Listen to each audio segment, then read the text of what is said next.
for us as African Americans, when we look at beer, what's been marketed to us, right? 40-ounce beers, rock gut beers, things of that nature, deliberately targeting our communities to tear them down. And, what folks fail to realize is that, craft beer originated in Africa by African women, like everything else taken away and colonized.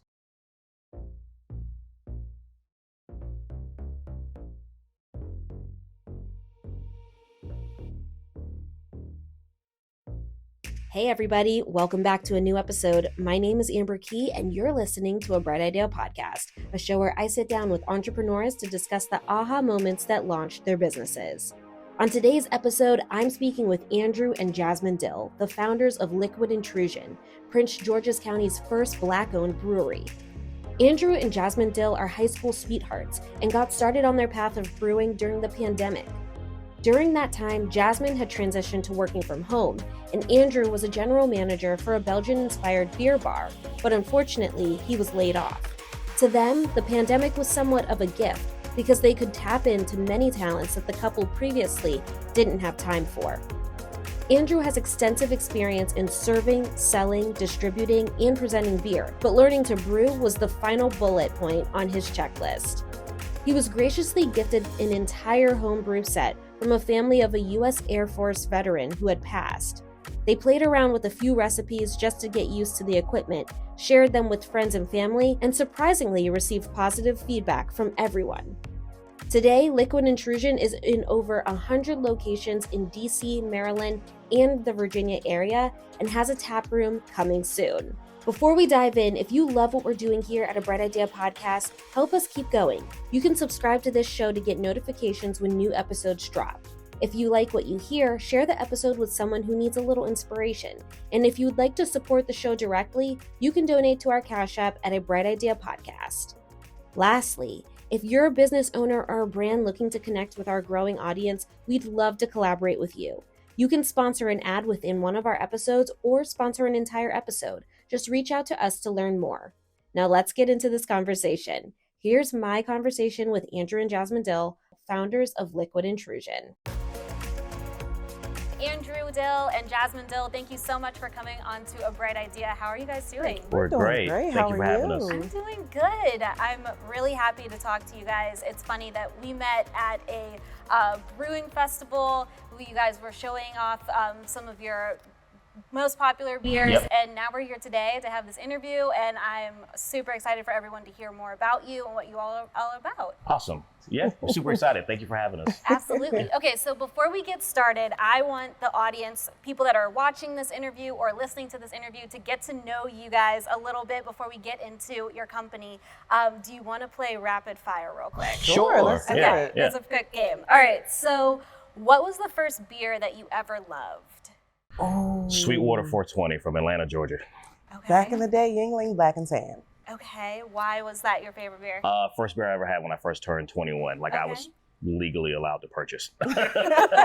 And you, Jasmine? It was easy drinking. Even though it was a darker beer, I still loved it. So yeah, that was my go-to. Yep. I love that. Okay, what is a hobby that you each have outside of brewing that would surprise people? I love to crochet. Let's see here. I thoroughly enjoy and follow the NASCAR circuit. Okay. Yeah. That's fun. All right. So what show do you guys like to binge watch together? Right now it's The Righteous Gemstones. Yes, it is. Okay. I haven't gotten into that one, but I hear that it's funny, hilarious. right? Yeah. It is hilarious. Okay. It is everything that you would think of when it comes to the typical Southern Baptist family, times 10. Yeah. Walton Goggins is a riot in the show. It's pretty awesome. Yeah. I love that. Okay. What is something small that instantly makes your life better or your day better? Calendars. At this point, because I'm not gonna say we're old, oh my God. But because we're getting older, if it's not on the calendar, it doesn't exist. No, actually. For me, it's more so when I leave out and the wife says, "Have a good day." Oh, look at you trying to get brownie points. Yes, we love that. The husband and wife duo. Okay. And if you could pick a song to describe your most popular beer, what would it be?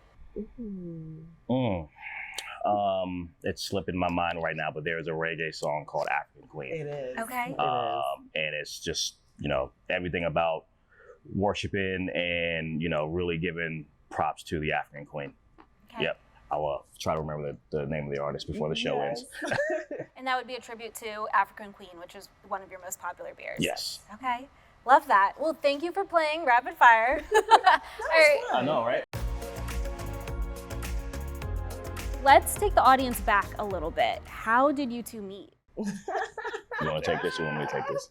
It's two different stories, but you go ahead. All right. So we are high school sweethearts. Okay. So that's how we first met.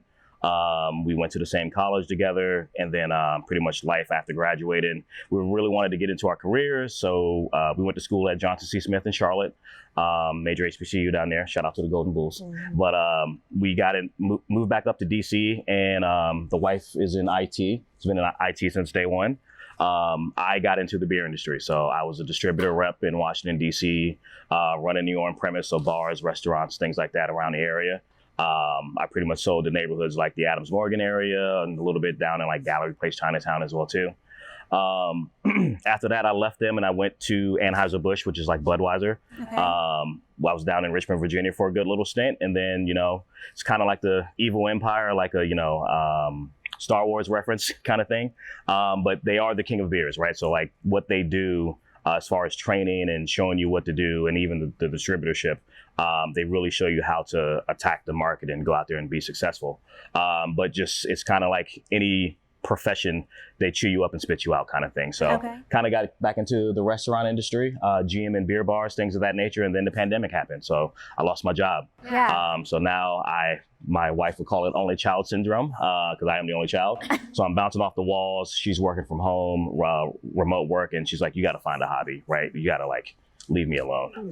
Yeah. So picked up homebrewing. With that, I knew how to talk about beer, sell it, drink it. I just didn't know how to brew it, but it did come second nature. So we started brewing some recipes at home, getting it perfected. And then we were blessed with a homebrew setup from a gent from a widow. Her husband had passed due to cancer. He was an Air Force veteran, and he had dreams and aspirations of becoming Prince George's County's first Black-owned brewery. So when I told Ms. Witter the story behind us and our dreams and our aspirations, she was like, it's very eerie. It's kind of weird. It's kind of like a divine thing. Yeah. Take his entire setup for free. I know that it's all going to be taken care of, and his dream will actually live on and go from there. So that helped get a jump start ahead, and then we really started ramping up our styles. We were doing like 5-gallon batches to about 15-gallon batches, getting all the way up to 30 at home. And friends and family are coming over. They're drinking beer for sporting events and saying, man, you guys really got something here. Let's try to create some generational wealth. Let's make it a brand and go from there. And the really eye-opening experience was attending Barrel and Flow up in Pittsburgh, which features all the Black-owned breweries. So we just came up there as home brewers, put our beer on the table, and all of the brewers kind of put their arm around us saying, you guys aren't home brewers, you guys are brewers. We expect to see you here next year pouring, and we did exactly that. So. No, I love that. And I love that, the journey that you just took us on and how you guys got to starting this brewing company. I want to, though, all the way back up to meeting each other in high school. First of all, how old were you when you met? 16, 17, yeah. Okay. Yeah. What was it about each other that you guys liked? So I will be quite honest. I was in my own head. I'm just in my books. I'm paying attention in class, walking around, not paying attention to anyone. Drew would tell another story to say, oh my God, it was like something out of a movie. As soon as you walked in, there were angels singing, and there was lights. Singing. Yeah. Cue the trumpets. Me? I love that. So he just took a leap, talked to me. He's like, hey, how Okay. you doing? You're cute. My name is Drew. Yeah. I'd love to get your number. Me? Wow, who's paying attention to me? And yeah, we didn't really talk to each other. This was junior year in high school. Yeah. But we didn't really make it official until towards the end of senior year. Okay. Yeah. From there, from junior year to senior year, it was conversations, always talking. Yeah. You start seeing ourselves talking to each other every day. And then, from there, what kind of really hit it home was during graduation rehearsal. We were actually side by side because my last name is Dill. Her maiden name is Davis. Okay. So we were very close to each other. So she was literally next beside me. And he would be cracking jokes, and he would notice that I was laughing, and I'm like, So he's just funny. chill. We love a man that's funny. Yes. Yes. And then, from there, the relationship just kind of blossomed from there. Like I didn't go directly to college. I took a year off. I was like, man, 12 years, I'm gonna go out and get a job, Yeah. right? And she went straight into college, and we stayed communicating and talking. And then from there, it just progressed into where we are today.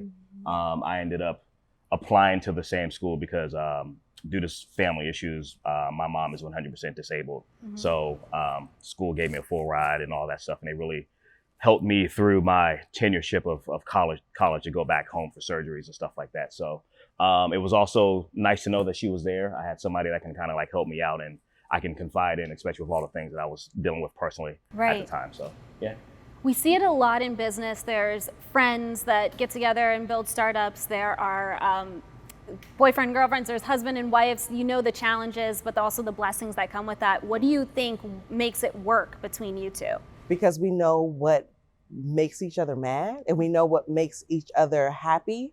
And then we know that flip, that switch when, okay, someone's social battery is dying, or okay, I can kind of step in to fill in when he's like, I need a break.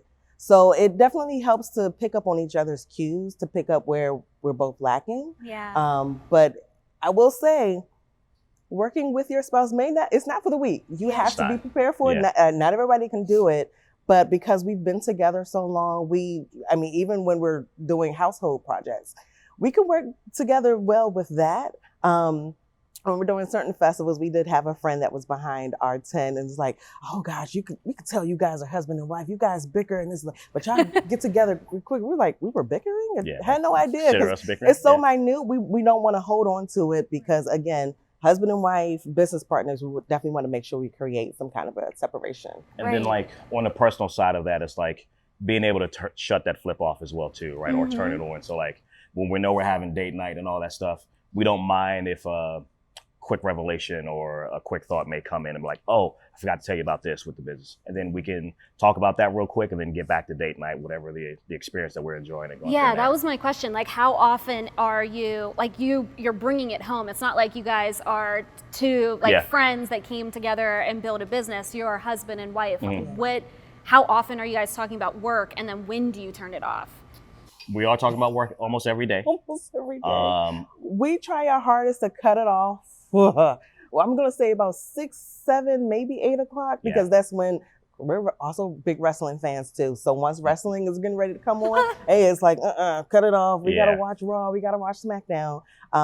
But even outside of being husband and wife, we want to make sure that we have that separation of being Drew and Jasmine. Like, I like crocheting. I'm going to watch King of the Queens while crocheting, and he might be downstairs playing video games, and then we'll come together and be ourselves again. It's because also in the beer business, it's kind of like to the consumer, you just see it when you come out to the restaurant or the beer and wine store, but it's kind of like a 24/7 operation. So there's things that happen early in the morning, there's things that happen during the day, and then there's follow-up emails that you send as well too. So like for a regular job, when it's like, oh, I'm unplugging at 5 o'clock, 5:30, I'm not answering the email. Sometimes emails are still coming through until like 8 o'clock at night. So, and those need to be answered at those times. When we come back, the idea behind Liquid Intrusion.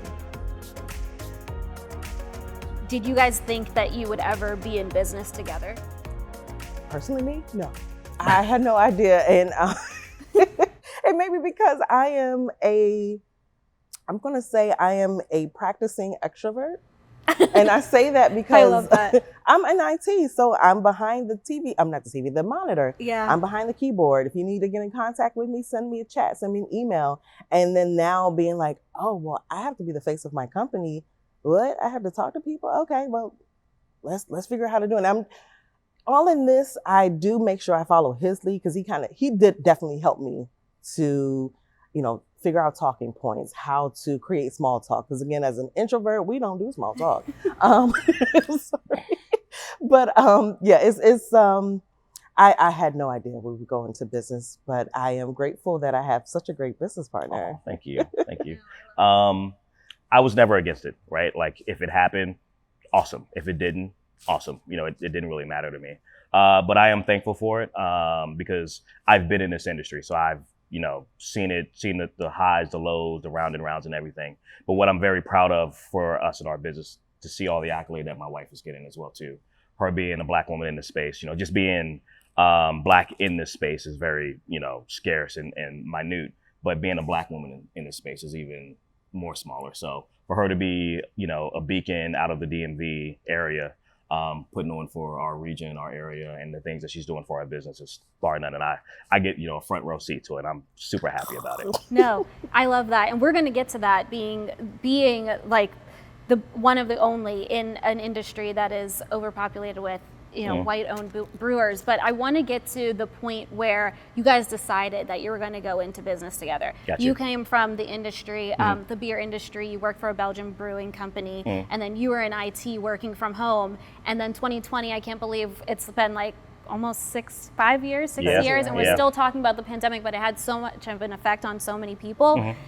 You got laid off from your job. You came home and you were like, I think I'm going to go into brewing.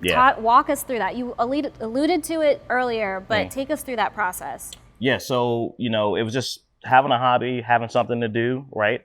Also at the time, not having a job and, maybe qualifying or not qualifying for a stimulus check. Beer prices were pretty expensive at the time. So with that, it was a little bit more, cost effective to just brew it ourselves and go from there. Yeah. Also, like our house is kind of known between our friends to be kind of like the place to come hang out, have a drink, and see what's going on. So we wanted to supply our own beer and go from there. And then, it's just really just getting down to the nitty gritty of like the brewing practice, hitting all of our numbers, all of our gravity readings, and all of that jazz. I'm kind of nerding out. Sorry. No, please nerd out. Tell us all the things. It was pretty awesome because it came so second nature. It's a very tedious process. But when you get it down pack, it's very fun, right? It can be a little bit timely as well, about 8-hour process for brewing beer, but for the same aspect, it's the love, it's the passion that goes into it. Yeah. And seeing like, I think about these flavors and I want to actually see what this would taste like, right? And then it actually comes out that way and it's like you're successful at it. It's like, oh man, this is really cool. But then from there, it was just really just a hobby. And then, when you have friends or saying like, hey man, I would buy this in a store. Yeah. Or, hey, can I come over and get a fill up real quick? Or, hey, what are you doing today? I want to come over and drink some of your beer because that stuff is really good. Well, I guess that's where I'm so curious because you had the background in the selling, the distributing, the marketing of it. But like, how do you get to learn and understand like that chemistry of the beer? Like, where do you get the ingredients from? How would one even start making a batch of beer? Like, what is that? So definitely YouTube University. You get a couple of notes and tricks and trades to try to figure out what we can put together, what not to do. Same thing when you're doing going through Facebook groups. That's another one. You put in a question of what to expect when brewing certain styles. Google, of course. But of course, definitely just getting your hands dirty, just doing it. Sometimes also not being scared to fail with that part, yep. Because you will fail a lot. Also for me on my side, I'm sorry. No, you're good. Being around breweries, being in breweries, just seeing the tanks, seeing the malts, the hops, the ingredients that they use, it just came second nature because when I'm out selling to accounts, selling this, as a distributor, I'm probably selling 180 different breweries at the time, selling all of those products. I need to know their story. I need to know their why. I need to know what these ingredients are, what makes this beer work well for this bar, or what makes this beer work well for this beer and wine store. So knowing that about these brands, it kind of came second nature to know what we wanted to do for us. Then from there, we started reaching out to a local homebrew shop. So when we got the equipment from the Witters, pretty much I went through all of the notes that the deceased husband had. And from there, we found out that they were actually shopping at Annapolis Homebrew Store, which is like right up 50. Okay. So about maybe 20 minutes from here? 11, give or take. Minutes, yeah. And just said, hey, I have this person's homebrew set up. Can you guys help me? Do you know this guy? And actually they didn't, but the customer service was just like bar none. They helped me bring his system back to life. Okay. And they were actually doing recipes on site, and the owners were phenomenal. They can build recipes like the back of their hand, things of that nature. So when we really wanted to get serious, we would always reach out to them, ask them questions, or ask some other local brewery owners in the area, like, hey, can you double check this recipe for me? Is there something I'm missing, or whatever the case may be? And industry as a whole is a big community, and it's a big helping community as well too.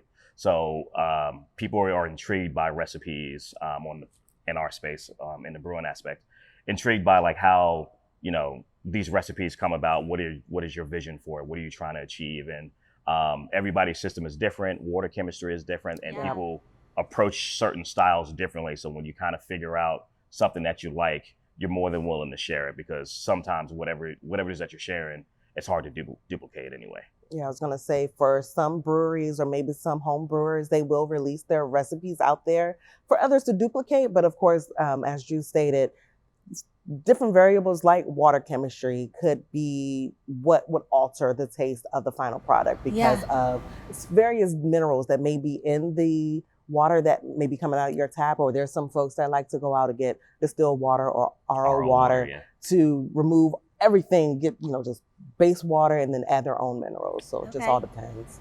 Were there any notes or ingredients that you guys were leaning towards when you were creating your first batch? So our very first beer that we brewed was our South of DC Cream Ale. That's the wife's favorite style, so I was trying to get permission to keep brewing anyway. But with that, it's a very easy style to brew, and there's a lot of room for failure as well too. So if you can perfect that style, it's almost like brewing a lager, if you will. We really liked the way that it came out. It almost tastes just like a lager. So it's very proud of it. But then from there, we really wanted to get into hops. As grapes are for wine, hops are the same thing for beer. Right. They come from different regions, hemispheres, things of that nature, but they give bitterness, aroma, and flavor.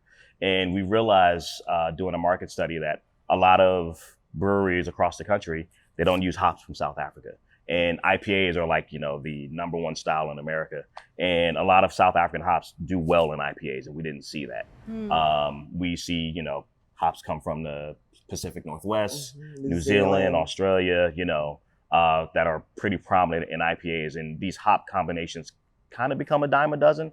So in a saturated market, in a saturated beer style, we wanted to find a different way to like have ourselves pop on the shelf. So with that, our African Queen of her 7 Cs came about, and we just wanted to name the beer after the hops pretty much. So a lot of people have so many different perceptions, but then they get very taken back when they hear like, oh, it's just the name of the hops that we use, right? So African Queen is a hop that we get imported from South Africa. Gives you notes of stone fruit, blackcurrant, a little bit of blueberry, and the 7 Cs are just 7 hops that start with the letter C. Give you all your juicy citrus notes. And both hop varieties work well together, but we really wanted to just shine on that South African hop. After this quick break, how Jasmine and Andrew launched Liquid Intrusion. So it sounds like, it went from a hobby, and then you guys started doing your research, finding more ingredients that you thought would make you more marketable so that you could hit the shelves. When did you then decide, okay, this is something that we could make money off of, and how Liquid Intrusion was sort of born? So after Barrel and Flow 2021, we got back in the lab, started perfecting a few more styles. Then it was like, okay, we need to create our name, we need branding, we need our logo, we need, colorways. So tap handle designs, can art everything. Design, And with Liquid Intrusion, we want to be very family centered. So the black and orange, my mom's actually from Cincinnati. She's naturally a Bengals fan. Okay. So, we take the black and orange and, accents of the white from the Bengals. Of course, in Baltimore, that goes either way as well with the Orioles. So we started going in, figuring out what we wanted to, what we wanted our launch to be. We started reaching out to a bunch of breweries to see what the opportunities would look like for contract brewing. That pretty much means that we take our recipe that we've perfected at home, they'll scale it up for us on their professional scale. Of course, with us brewing a beer on a 5-gallon scale, that's probably only just enough for personal use. So we were looking to get absolutely pretty much quadruple that amount at 20 barrels. That's pretty much, if we're doing only cases or cans of beer, that's about 200 cases of beer. So we got a response back from Oliver Brewing in Baltimore. We actually met the director of sales at one of the festivals in Calvert County. Again, just giving him our home brew, just trying to figure out what contract brewing would look like. He said, come on up to the brewery. I would love for a few of our other guys to sample your liquid. And at the end of August, they loved our liquid. We made a deposit from there and started working pricing out from there of what we wanted to sell for cases and kegs, things of that nature. And yeah, like it was just primarily just when we realized that, you know, at Barrel and Flow, everybody said, hey, you need to come back next year. Yeah. And then we did it. We literally did it. And then it's like, okay, what's next? How do we, you know, make this happen back at home for the DMV? And especially for our county. So it's like, okay. And yeah, just like how the wife said, we reached out to all these breweries. And we give a special shout out to Oliver Brewing Company. They contract brew a lot of brands in Maryland. For them, they are a very large brewery. They're one of Maryland's oldest breweries. They've been around for like 31 years, I believe. So, you know, they've could have potentially reached some type of issues during the pandemic just because, you know, bars went away during the pandemic. Right. So with that, there's no keg beer being sold. There's only cases, but now everybody's doing the exact same thing because, you know, we're all trying to figure out how to survive.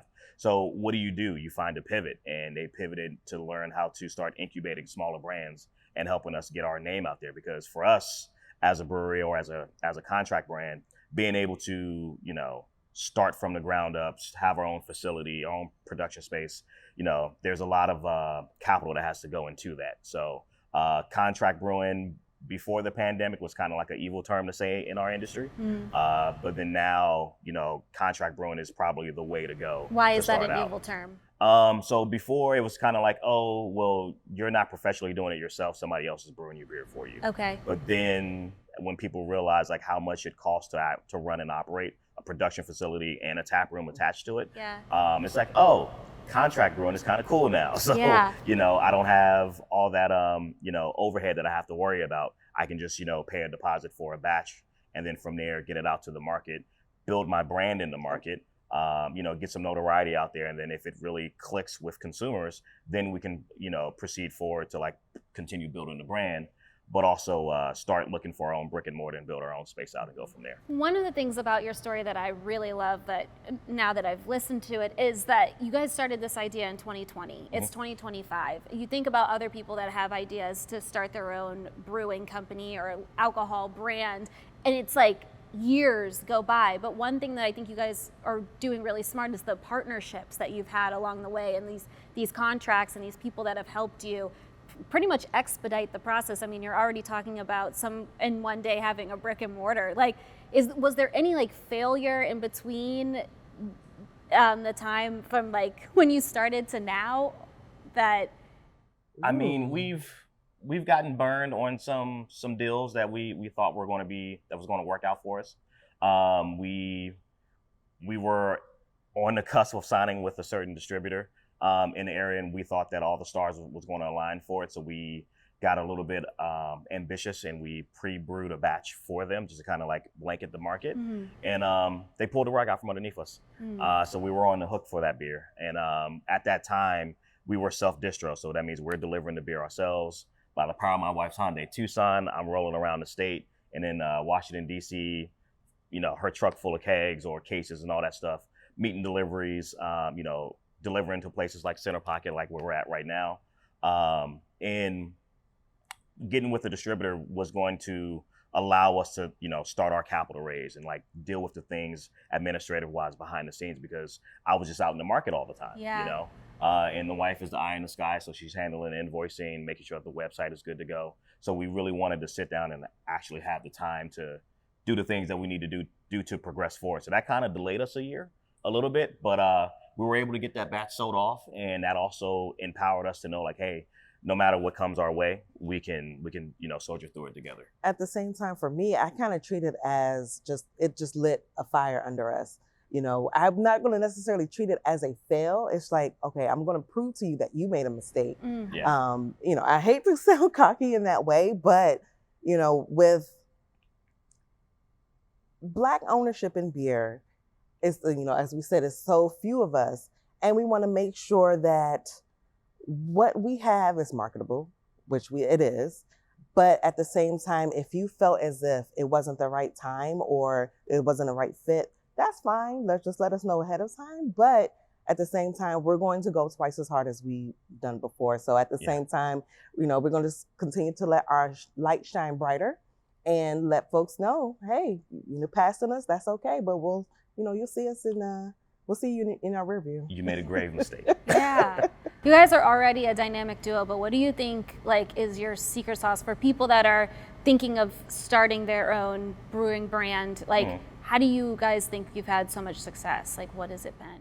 I would definitely say communication. That's number one, communication. And then just not having the fear of the unknown. Of course, there's a fear of the unknown, but you don't know unless you try. We did have a good friend that I believe she said, trying is in anticipation of failing. So you don't try, you just want to do it. So of course, you'll learn your mistakes going along the way. You'll figure out what didn't work, what worked, but you just have to continue to put one foot in front of the other and keep going. But yeah, definitely communication, that calendar aspect, put everything on the calendar. If it's not on the calendar, it doesn't exist. And with emails, conversations going on, put in a text, put in an email, we'll, communicate continue from there. Yeah. I would also say, both of our backgrounds help us out a lot. Like with Jasmine being in IT, we didn't have to talk to a web developer or anything like that because Jasmine has the aspect of it. Give yourself some credit now. But for me, with my background of sales and everything, I can always progress the business forward and gaining accounts, getting us more visible out there. When we return, how Jasmine and Andrew are bringing more representation to the brewing space.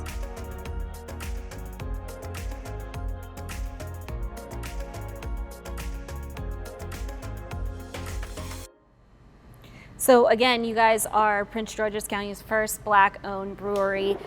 Prince George's County, for people that are listening that don't know, it's one of the most affluent and predominantly Black neighborhoods in the country. And that's part of your mission, right, is to the need for more diverse representation in this space. How are you putting Black-owned craft beers on the map? And most importantly, how are you introducing more Black people to craft beer? So I can definitely speak on getting folks that look like us introduced to beer. When we're doing tastings, I will say, we'll be very honest, it is a little discouraging when, they come in and say, oh, what do you have? We have beer. Would you like to say, oh, I don't drink beer.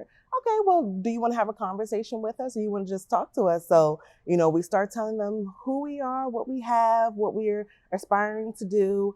Then once they learn that we're Black owned, they're like, okay, well, I'll sample. And then we'll go through, talk about our liquid.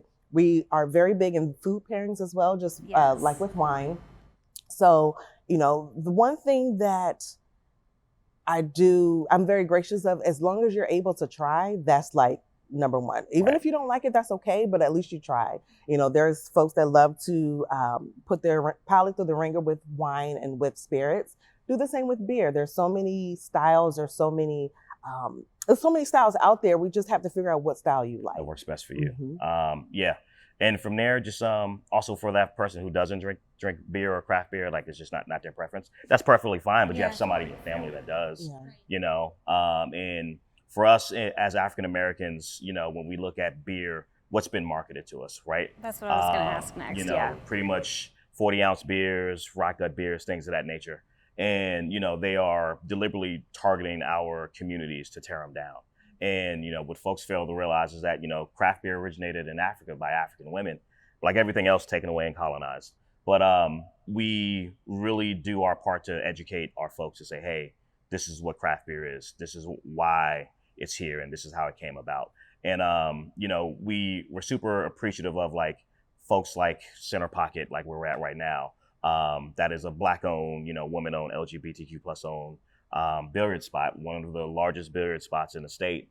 And they're transforming their bar over to Black-owned spirits, Black-owned wines, and Black-owned beers as well too. So we're trying to build an ecosystem with our retailers as well.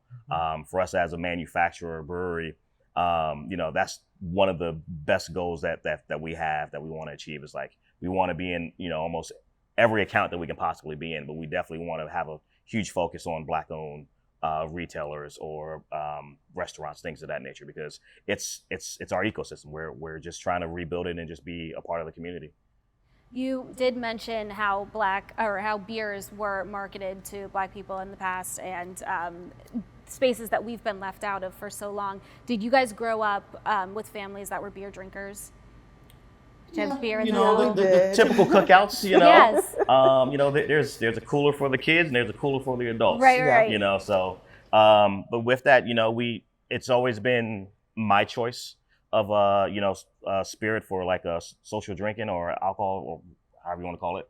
But it's just something that's just easy and it's sociable, right? Like, you know, like we said, everything pairs well for different foods or social settings that we're a part of. So like rooftop bars, I probably don't want to, you know, get a heavy cocktail or anything like that. I'd rather drink something light, easy beer. going from there. You know, patio bars, being on the beach, hanging out with friends late night, campfires, grilling out, all Yeah. that stuff. Like, it's just awesome. And my father's from South Carolina. And when we're going to our family reunion during the summertime, they know that they call it the weird cooler. Yeah. So you have a cooler full of, you know, Michelob Ultra, Coors Light, Miller Lite. Yeah. And then we'll have some craft stuff, some funky stuff. And, you know, it's like, okay, uncle comes up, oh, let me get a beer. Okay, well, what you want? Oh, well, you got the normal stuff or you got the weird stuff? Got the Well, we weird got the stuff. weird stuff, Unc. Oh, I want something normal. Okay, we got you. Yeah.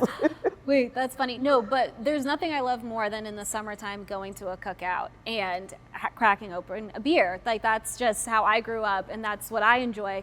But what I learned from you guys is that you don't just have beer, you have your craft beer, obviously, but there's different flavors for different things. Mhm. And so one of the conversations that you and I had was about the pairings. So anybody can enjoy one of your beers depending on what they're eating. Can you talk a little bit about the pairings for each of your beers? Yeah. Or foods that go well with some of them? So our lightest of our flagships, that's our 5% South of DC cream ale. And when people hear cream ale, they'll think, you know, cream soda or something, you know, with lactose in there, which it does not. Cream ales are pretty much the ale version of a lager, which I'll let Drew take the history on that. He tells a little better than I do. But with cream ales, it's very light, clean, refreshing, crisp. Again, does not contain any dairy or lactose. It is brewed with flake corn, which does give it its slight sweetness. For that one, we say it pairs well with family, friends, finger food, and football. So practically everything. Okay. Here in the DMV, we're approaching summer. You know, it doesn't feel like it's a day, but we're approaching summer. So it's a great beach beer. It's a great summertime beer for those that like to sip a little on the side while they're eating crabs at home, or they like to pour it in the pot where they're steaming them. It's a great local craft alternative to pour into the pot while you're steaming crabs at home. Yeah, crab beer. From there, it's also, you know, the cream ale is really cool. You can do a lot of like holiday, you know, things with it as well too. So like Cinco de Mayo's approaching. So tahini rim, a little bit of lime, you know, things of that nature works out. Also, it's a good brunch beer as well too. Beer mimosas are a thing. So, you know, like how champagne, you add a little bit of orange juice to it, add a little bit of orange juice to the cream ale as well too. And then like cream ales are like America's oldest style, right? Yeah. So before Yuengling came to town, Americans were brewing cream ales. Ales are pretty much fermented at a higher temperature, and they take about 30 days to produce. When a lager takes about 2 to 3 months, but they ferment at lower temperatures. And we just couldn't, as Americans, we just couldn't get to those temperatures. So Yuengling came to town in Pennsylvania, built a brewery kind of inside of a mountain. They were able to get those cooler temperatures and go from there. And then cream ales kind of went away for a little bit. And what's kind of cool about our industry is that some styles, you have very popular styles, then you have like the new wave each and every year.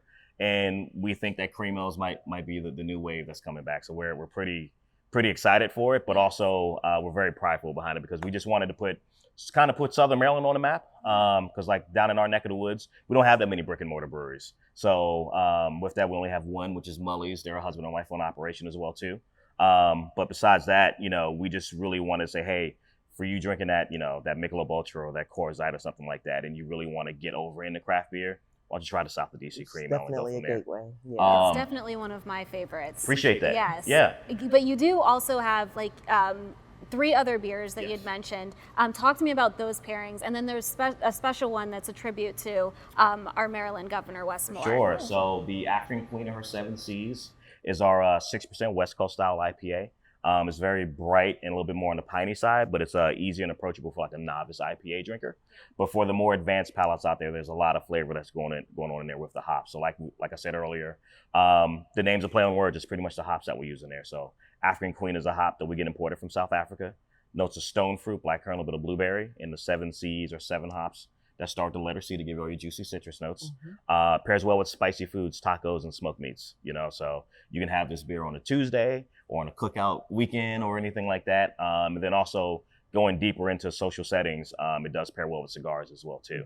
So if you're into like Rocky Patel's or Dark Wrapper Maduro cigars, it's something perfect, because usually you think when you go to a cigar bar, it's primarily just drinking whiskey, scotch, things of that nature. But there's craft beer there as well too. And we want to be in that space as well. And then I'll let you talk about the Saison. Yeah. So our Saison Du Zest, it is a 7% lemongrass Saison. And with Saisons, they can be either French-inspired or Belgian-inspired. Great floral notes, great bold flavors. Our Saison Du Zest is brewed with a hop called Sriracha Ace, as well as fresh lemongrass. So on initial sip, you'll get that zestiness from the lemongrass. There's some slight peppery notes, some bold spice in the middle. And it does dry your palate just a touch on the back end with champagne-like bubbles, hence the French-inspired aspect of it. This one pairs well with international dishes. So think of things like Vietnamese pho, spicy Thai noodles, Belgian mussels, sushi, jerk chicken, and even surprisingly one night we discovered it does pair well with cashews. So the creaminess, the saltiness from the cashews definitely pairs well with the Saison. Right.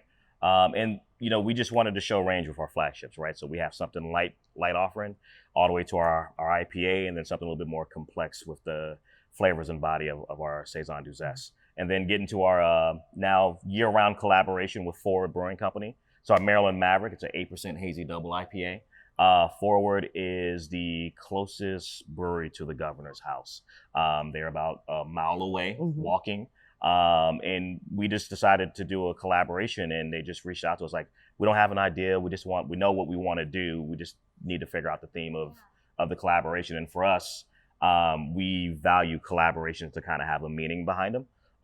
So we really wanted to lean into Maryland pride a little bit, us being Prince George's County's first Black-owned brewery, Maryland finally having their first Black governor, with Governor Westmore, and Forward being the closest brewery to the governor's house. It was kind of a no-brainer to do something for that, and it was pretty awesome. It's a high honor as well too for to get the approval to do it.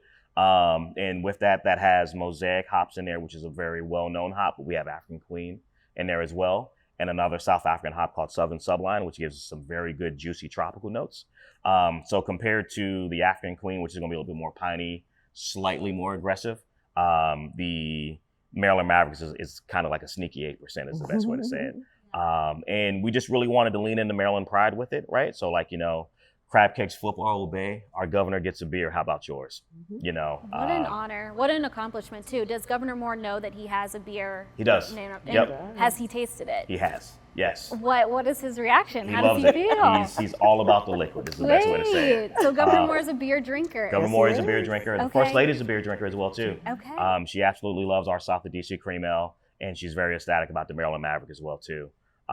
We were able to meet a couple of his constituents and also some of his family members, like his mom and his sister, and everybody loves the liquid, which is pretty awesome to see. And then, just for us as Marylanders, just to really lean into that pride and just to show like, hey, this is what we're all about. Because for our region in the craft beer space, we kind of don't really have the respect that we deserve.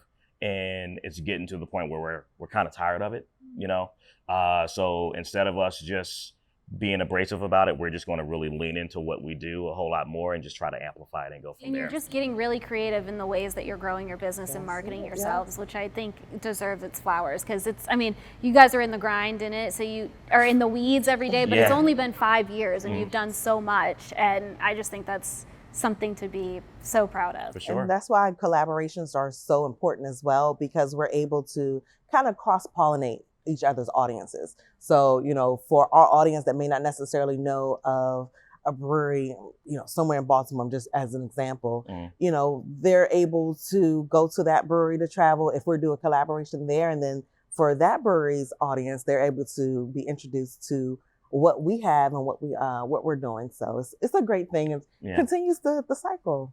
And Ford's a really cool spot. So just to show, like in the name of collaboration, they're literally a 20-minute drive away from where we are right now.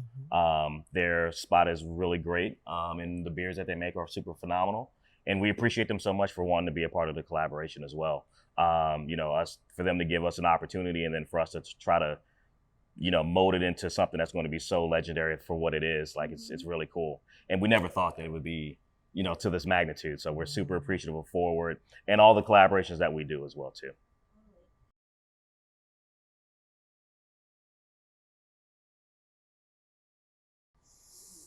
Right now, it is festivals. So wherever we pop up at, farmers markets, things of that nature, wherever is a place that we can actually sell our product, that's where we make the most profit.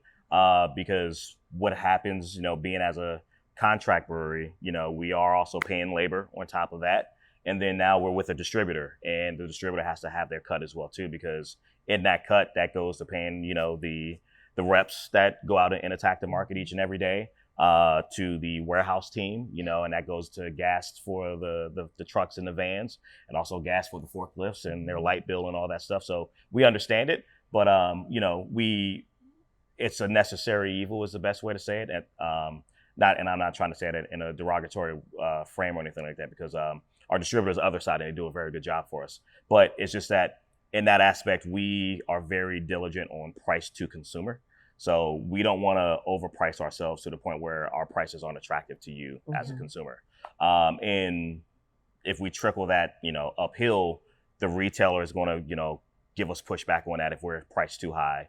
The distributor is going to give us pushback, and then also when we get to the contract brewery, we'll have to work that back up to them as well too. So yeah, with festivals, we kind of treat it like a traveling tap room, since we don't have one just yet. So they're able to sample, or if the venue will allow us to pour cups, for folks to walk around, and we can do that. 6 packs, 4 packs to go. And then even for the festivals that we're not able to sell, it's still another marketing tool for us, especially in certain markets where we may not necessarily get to very often. We're still able to connect with the consumers, connect to other businesses, to possibly create a connection, what we call a fruitful relationship, to carry our product. But yeah, it's all in all, whether we're able to sell or not, is still marketing. For sure. And then when we get our own brick and mortar, our own space, we'll have our tap room. So that'll be, open pretty much 7 days a week. So with that, everything that we're doing out in festival aspect, we'll do that in addition to our tap room. And then we'll be fine, And for where we are right now, like the volume of beer that we're selling, yes, there's profits coming off that as well too. So I don't want to make it seem like we're not making any money, but there is profits coming off that. But we see more margin when it comes to festivals and stuff like that. So festivals, tap rooms, and then can people buy your beer in local distributors or online? Yes. On our website, we do have a map locator that we do update weekly, whether you can find us on draft or in package if you want to pick up to go home. That is one way you can kind of purchase our liquid. And then outside of the DMV, we did partner up with a Black woman-owned wine service, the Wine Concierge. She's e-commerce store, yeah. Yeah, she's an e-commerce store, and she's actually updated her her license, I should say, to have the ability to ship beer across the country. So I want to say, with the exception of 5 states, which is outlined on her website as well. Again, if you're outside of the immediate DMV area, she is able to ship to you. Yeah, and then just recently, it's a big Black-owned alcohol enthusiast named Your Friend Charles. He just launched his own website as well too, and he's doing the same for us as well. So we're super appreciative of that to get our points of distribution across the state. But if there's a beer and wine store or a bar, something along those lines, that want to reach out to us, we can get them lined up with our distributor if they're in the area. And then if they're not in the area, we would love to sign with any distributor that's out there across the country as well too, to get our liquid abroad. You guys are doing so much for the community, pouring back into the community, but also bringing awareness to an industry that of Black-owned brewers and just Black drinkers that hasn't been shown before. I would be remiss if I didn't bring up the global issue that we're facing right now, which is the tariffs. How is that affecting, or how do you believe that it might affect your industry and Liquid Intrusion? Yes, so I will say for 2025, the year of 2025, We won't be affected yet because all of our contracts are already signed for the year. Now, for 2026, that will be a different conversation that we would need to have as we get closer to the end of the year. But definitely the cost of aluminum, especially for cans, the steel for kegs, that would be something that we would figure out what the cost to consumer would be. Unfortunately, that is the difficult conversation that we would have. Again, we don't want to outprice ourselves on the shelves, and of course, then the product would just sit. But yeah, that is something that we would have to have a conversation about. Do you guys have a plan to mitigate risk? We're actually negotiating all of that now. Another big issue is actually the African Queen hop, right? It's coming from South Africa, so that's something that we're diligently working with the importers on, just to see, because we are one of the top breweries in the country that use so much of it. But right now, like, I can't really share so much, but the biggest thing is that everybody are in talks about it now. We're in, so I'm a board member with the Maryland Brewers Association as well. So we're all talking about it for just Maryland as a whole. The National Brewers Association is talking about it for the country. The National Black Brewers Association is talking about it for all the Black-owned breweries across the nation. So there's plans in place that we think we will be able to manage and survive after 2026 is concerned. So how can people listening and then watching this interview help, other than, of course, buying your beer? How can people support you? We tell folks, festivals, events, tastings, be a friend and tell a friend. Of course, the best form of marketing, the freest form of marketing is word of mouth. So, like we said, if there's some folks that we come across that don't typically drink beer, someone in your family that does. So let them know. You can find us on Facebook, Instagram, X, even TikTok, Liquid Intrusion Brewing Co. or Liquid Intrusion, just depending on the platform. Find us on our website, libcobeer.com. We do send out quarterly newsletters. Sign up for the newsletter, stay in the know of what we got going on. And then on our events page, we do make sure that we update that as frequently as possible, of new tastings going on, new festivals that we've been invited to. We got some legendary things coming. Yeah, absolutely. And where can people find you? What are your handles? So Liquid Intrusion Brewing Co. or Liquid Intrusion. I think X is Liquid Intrusion. Everything else should be Liquid Intrusion Brewing Co. Is there anything I haven't asked already that you would love to share? Ooh. I want to say, first and foremost, thank you for having us. We appreciate it so much. Also, looking at the camera, I want to say to my mama and my in-laws, we made it. Oh, you broke the fourth wall. We made it. Oh, man. And then from there to all of our top accounts, our day one accounts, Center Pocket, Metro Bar. You have Off the Rocks up in Baltimore. That's Black-owned. That's Black-owned. BWI Airport, The World of Beers. Y'all are in BWI Airport? Concourse C in the Firkin and Flyer. Okay. Yep. We have Marriott International Headquarters as well in Bethesda, Maryland. They have the African Queen on draft. From there, we have the Southern Maryland Green Turtles, all the World of Beers, all the brass taps in the state, Total Wine and More as well. 2 in Maryland, 2 in Delaware, right. 7 Whole Foods in Washington, D.C. And then from there, all of the Black-owned, women-owned, LGBTQ plus owned establishments. We just can't say thank them enough. We've really grinded so hard, and if for us to be sitting here in these chairs, it wouldn't be for the accounts that we have. Yeah. Well, I want to thank you. I've been a fan since day one when I met you at Metro Bar, and I want to thank you for allowing us to tell your story today. I think so many people are going to love your story and support you, and I can't wait for everyone to hear it. Thank you. Appreciate it. All right, Ready for we a did beer? it. Yes, absolutely. That's it for this week's episode of A Bright Idea Podcast. Today's guests were Andrew and Jasmine Dill. If you live in the DMV area, you can find a location to purchase Liquid Intrusion by going to their website at libcobeer.com, To learn more about Liquid Intrusion, you can follow them on social media at Liquid Intrusion Beer Co. If you enjoyed today's episode, don't forget to subscribe and leave us a review. Your feedback helps us bring on more stories like Andrew and Jasmine's. Be sure to follow us on Instagram at A Bright Idea Podcast for updates. And if there's a topic or a guest you'd like to hear from next, drop us a message.